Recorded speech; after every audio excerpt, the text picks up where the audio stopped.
தேவனுடைய வார்த்தைக்கு ஜீவன் இருக்கிறது. அந்த வார்த்தையை நம்ம தியானிக்கும் பொழுது அந்த வார்த்தை நம்முடன் பேசுகிறது, நம்மை பலப்படுத்துகிறது.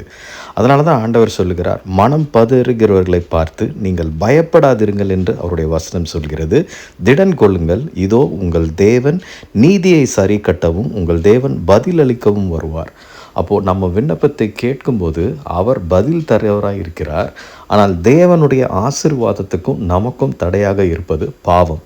நம்ம மன்னிப்பை பெற்றுக்கொண்டு மனம் திரும்பி தேவனுடைய வார்த்தைக்கு வரும் பொழுது அவர் நமக்கு பதில் கொடுக்கிறார். அந்த பதிலை நம்ம கேட்டு அதன்படி நடக்கும் பொழுது கர்த்தர் நம்மை ரட்சிப்பின் வஸ்திரத்தினால் அலங்கரித்து வாக்கு தத்தங்களை சுதந்திரவாளியாக பெறத்தக்கதாக அந்த புத்திர சுவிகாரத்தின் அதிகாரத்தை நமக்கு கொடுக்கிறார். இன்றைக்கு இந்த உலகத்தில் நிறைய பேர் கேள்வி கேட்கலாம், இந்த அட்வான்ஸ் டெக்னாலஜி இருக்கிற காலத்தில் போய் ஜெபம் பண்ணுறேன், பைபிள் வாசிக்கிறேன் அப்படின்னு இருக்கீங்களே, இதெல்லாம் ப்ராக்டிக்கலாக நடக்குமா அப்படின்னா, அந்த கேள்வி கேட்ட உடனே நம்ம சோர்ந்து போகாமல் நமக்குள்ள ஜீவன் பேச வேண்டும்.